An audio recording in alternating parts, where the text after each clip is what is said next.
घर खर्चाला पैसे केव्हा देणार आहेस रे? मंदा, अगं काय बोलावं हे तुला कळत कसं नाहीये ग? तो कामाला चाललाय ना, हा? कामाला जाताना दारात त्याला हटकतेस, एवढी साधी गोष्ट कळत नाही तुला? हो ना, पण हटकल्याशिवाय पैसे देणार नाही त्याला मी तरी काय करू? हात खर्चाला मला घरामध्ये थोडे तरी पैसे हवे की नको? हे बा, एवढं काही झालेलं नाहीये. अगदीच हातात तोंडाशी गाठ आली आहे असं काही नाही. अच्छा, तिथपर्यंत थांबायचं? कांदे, बटाटे, तांदूळ, डाळ एवढं जरी मिळालं ना तरी होतं, घरचा स्वयंपाक होतो. पण तुम्हाला चालणार आहे का? नाही ना. उपवासाला तुम्हाला साबुदाणा लागतो, गोडाचे पदार्थ लागतात, गोडात तूप लागतं. काय करायचं आम्ही सांगा बघू?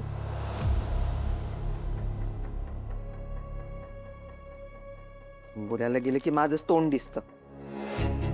पैसे रोहननी आधीच घर खर्चासाठी दिलेले होते. आधी दिले होते, मग लपून कशाला ठेवले माझ्याकडे? तुला उशीर होईल. एवढेच? Bye bye. एवढेच पैसे? यानं काय होणार आहे? आधीरानं आधीच थोडासा किराणा भरून ठेवलेला आहे. शिवाय हे पैसे आहेत, हे सगळे खर्च केले तरी चालतील. याशिवाय आणखी लागले तर मी तुला देईन, पण सारखा पैसा पैसा करत बसू नकोस ग. एवढूशा पैशात होणार आहे? इच्छा मारून जगण्याची इच्छा पण नाहीये माझी. मग तुझ्या इच्छानं मुरड घाल. आणि मन मारण्या इतकं काही घडलेलं नाहीये. अगं, जगात पैशा व्यतिरिक्त खूप गोष्टी आहेत, तिकडे लक्ष दे जरा. एवढं सुंदर आयुष्य दिलंय परमेश्वरानं, त्या देवाचे, त्या निसर्गाचे आभार मान कधीतरी. हे नाही ते नाही असं जर करत बसलीस ना तर नको असलेल्या गोष्टी तुला दिसतील. तुझ्याकडे जे आहे ना त्याच्यामध्ये समाधान मानायला शिक ग. परमेश्वरानं खूप दिलंय, खूप आहे तुझ्याकडे, मग ते तुला असलेलं दिसे.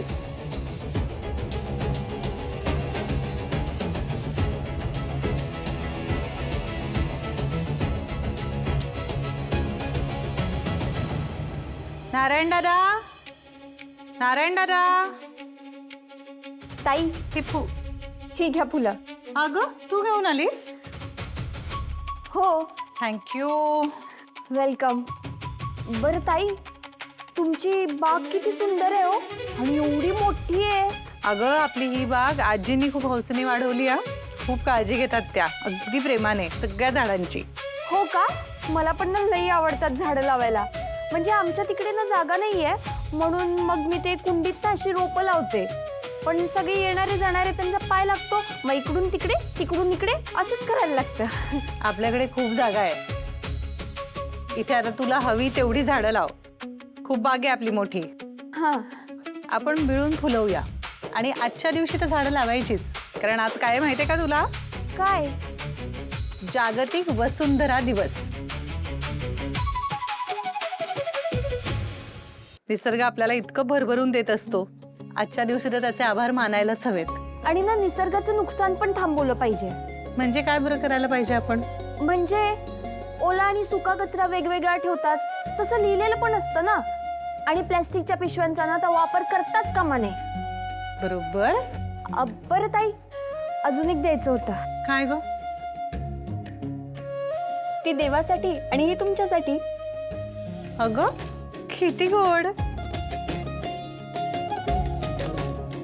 आवडली ना तुम्हाला? Thank you so much. बरं ताई, तुम्हाला एक सांगितलं तर राग मानू नका. बोल की. ते काल मी ना समर साहेबांनी तुम्हाला बघितलं. तुम्ही दोघं एकत्र किती छान दिसत होतात, अगदी लक्ष्मी नारायणाचा जोडा. आणि तुम्ही बोलता तर कसलंच भारी, म्हणजे वसुंधरा. ऐकायला इतकं गोड वाटतं ना.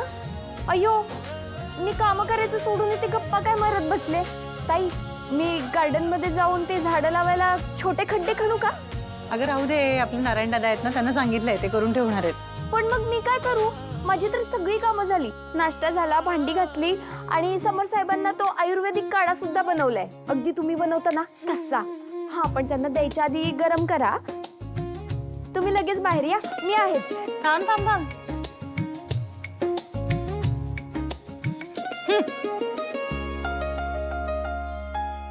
थँक्यू बरं का. Miss thank you. आले.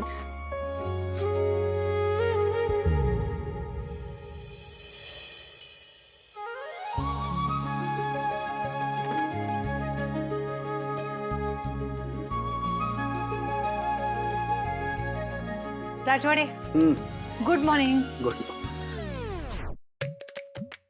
असं वाटतं ना कधी कधी सकाळ होऊच नाही, डायरेक्ट दुपार व्हावी. का? अहो का काय, सकाळी सकाळी हा असा काढा तुम्ही मला देता आणि परत म्हणता का गुड मॉर्निंग होऊ नये. चला रोजची कारणं देणं सोडा बरं, पटकन पिऊन घ्या. तुमच्या तब्येतीसाठी चांगला आहे हा. आणि बरं व्हायचं असेल तर कडू काढा घ्यावा लागेल. अहो हीच तर वेळ आहे, तेव्हा तर त्याचा गुण येईल. आडे वेडे घेऊ नका बरं, चला घेऊन टाका पटकन. अहो पण माझ्या स्वाद कलिका जरा अतरंगी आहेत, त्याचं काय. काय? स्वाद कलिका. स्वाद कलिका, अरे किती छान शब्द आहे, वापरला नाहीये मी कधी. आपण बघा ना पटकन बोलताना टेस्ट बड्स म्हणून जातो. किती सुंदर शब्द आहे आपला, पण माहितीच नाही, कोणी वापरतच नाही. आपण काय करतो, हल्लीच्या मुलांच्या मराठीला नावं ठेवतो, पण त्यांनी जर असा शब्द वापरायचा असेल तर तो आधी आपण वापरला पाहिजे ना. स्वाद कलिका. वा करेक्ट आहे. आता मी सुद्धा माझ्या इंटर्न्स ना प्रशिक्षणार्थ्यांना जर फोटोकॉपी काढून आणायला सांगायची असेल तर सांगेन की एक छायाप्रत घेऊन या. मस्त. चला चला विषय टाळू नका. चला आढेवेडे न घेता घेऊन टाका पटकन. तुमच्याकडे पर्याय नाहीये दुसरा. घ्या आता घ्या.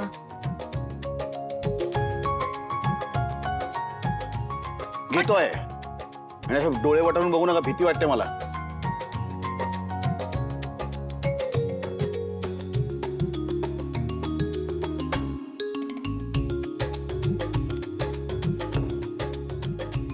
झालं समाधान.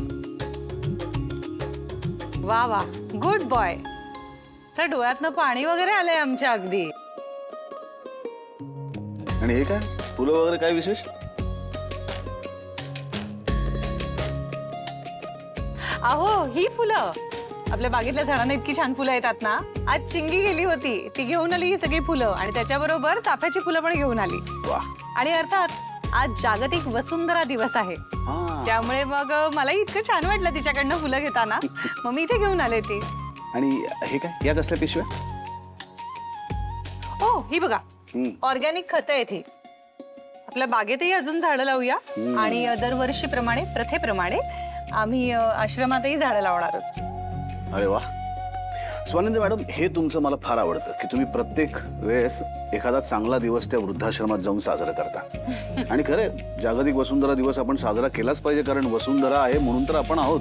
करेक्ट. हा पण आता असाच विचार जर सगळ्यांनी केला असता तर किती बरं झालं असतं. आवडते. थांबा. स्वानंदी मॅडम, तुम्हाला ही जागतिक वसुंधरा दिनाच्या मनपूर्वक शुभेच्छा. थँक्यू. माझ्या आईला सुद्धा खूप आवडायची फुलं. म्हणजे आईच्या केसामध्ये गजरा मळलेला नाहीये, आईच्या केसामध्ये एखादं फूल नाहीये, अशा माझ्या आईचा चेहराच माझ्या डोळ्यासमोर येत नाही. म्हणजे ती असं एक फूल तिच्या केसामध्ये कायम असायचं आणि कधीतरी ती तिची अत्यंत आवडती अशी पांढरी साडी नेसून यायची ना, असं वाटायचं साक्षात सरस्वती उभी आहे माझ्यासमोर. खूप आवड होती तिला बागेची, फुलांची. ती आणि आजी तासनतास त्या बागेमध्ये काम करत बसलेल्या असायच्या. मी तिला म्हणायचो, आई मी मातीत खेळायचं का तू मातीत खेळायचं. पण खूप जपायची प्रेमाने त्या फळांना, फुलांना, झाडांना. मला म्हणायची, हे बघ आपण जरी गेलो ना तरी सुद्धा झाडं मात्र आयुष्यभर राहणार असतात. आपल्यानंतर देखील तीच सावली, तीच फळं, तीच फुलं आपल्याला देत राहणार. त्यामुळे त्यांना जपलं पाहिजे आपण. आई गेली आणि मग सगळंच बदललं. मग मला सुद्धा त्या बागेकडे, त्या झाडांकडे, फळा फुलांकडे लक्ष द्यायला वेळच नाही मिळाला. सॉरी, मी फारच वाहवत गेलो का.